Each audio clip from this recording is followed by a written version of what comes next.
Do not attempt to adjust your dial. Ba-da-bum-bum-bum. It's your boy Big Vern. This is App Stupid, the fastest growing sports and entertainment show on these YouTube streets. You're welcome.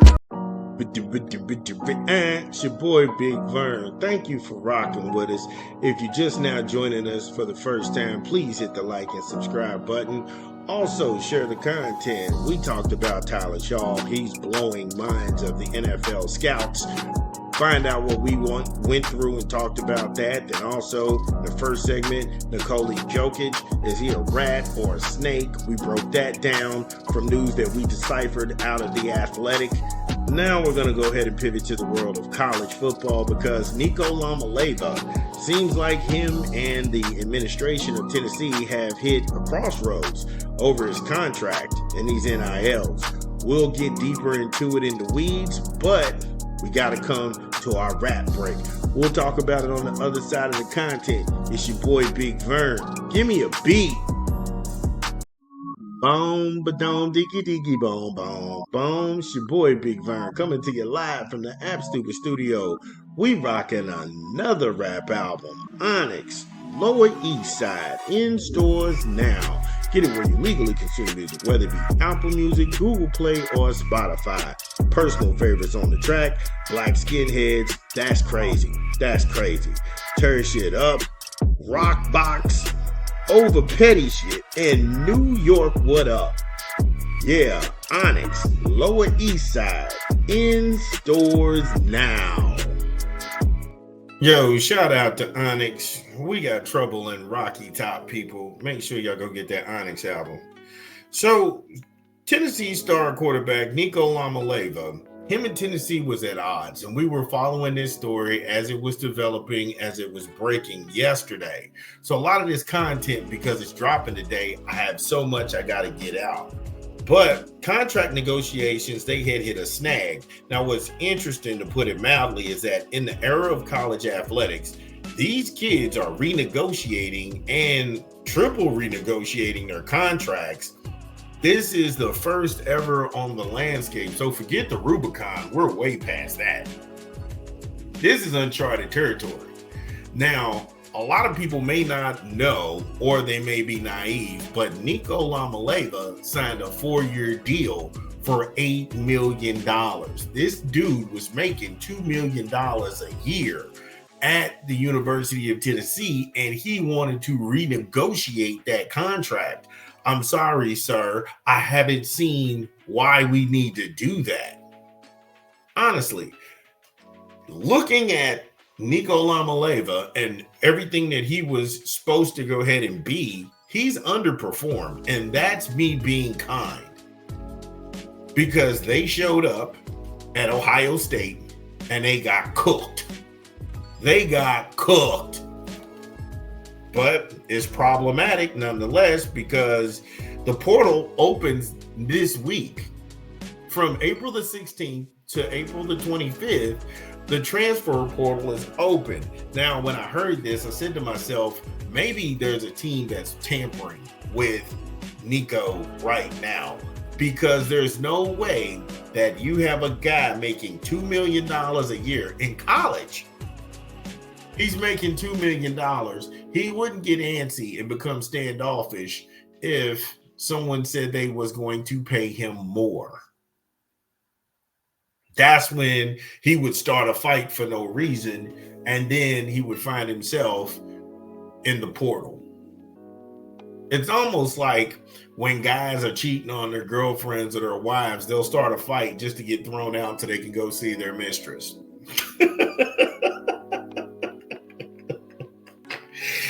Now, Nico, he could opt out and look for greener pastures. He did. I saw it on the ticker, ESPN. I don't watch ESPN for anything, but I happen to be channel surfing. And at that precise moment, I got online and looked at the Knoxville Gazette. Good folks over there. They do solid reporting, so make sure you go ahead and follow them. That news broke last night.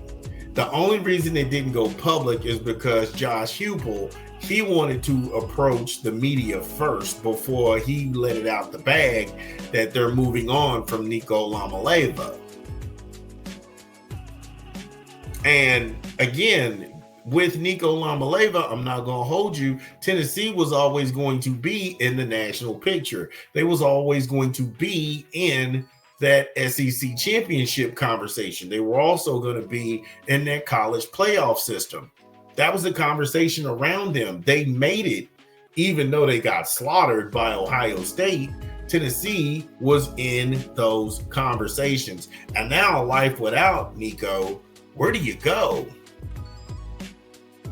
Life without Nico, where do you go? Who do you get? We'll talk about it when we get back on the other side of the content. It's your boy, Big Vern. Give me a beat. It's your boy, Big Vern, coming to you live from the App Stupid Studios, pumping another rap album. Dante Hitchcock and Good Things Take Time. Get it where you legally consume music, whether it be Apple Music, Google Play, or Spotify. My personal favorites on the LP is Breakthrough. Breakthrough's heavy. They know what's up. On the Edge. Runaway Bride. What? Come on, man. This song's for you. Fight the feeling and on my way. Homie be spitting. If you like spitters and you like reality rap, oh, you gonna really enjoy this one. Good Things Take Time by Dante Hitchcock. In stores now. Yo, shout out to Deontay doing his thing, man. That was on me. I murdered his name. So, no disrespect, King. I enjoyed the project. Peace.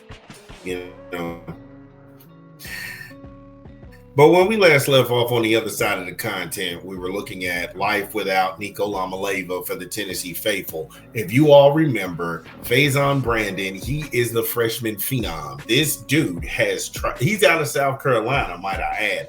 I don't know how Shane Beamer let that dude get away. Since 24/7 started doing the rankings, they have never seen a kid with this many intangibles and this much raw talent. Matter of fact, his representation was suing. They were suing the school board of South Carolina because he was registering for classes in Tennessee early. He already committed to the Vols. And I know when you have this shiny car and this shiny Corvette, you don't want to ding it up. You want to go ahead and at least let the guy learn from Lamaleava and then assume the reins and get in there. But right now, they don't have a choice. So he's got to go ahead and learn on the job. The kid's got a strong arm. He's already enrolled at Tennessee. I know that you all wanted a bigger coming out party.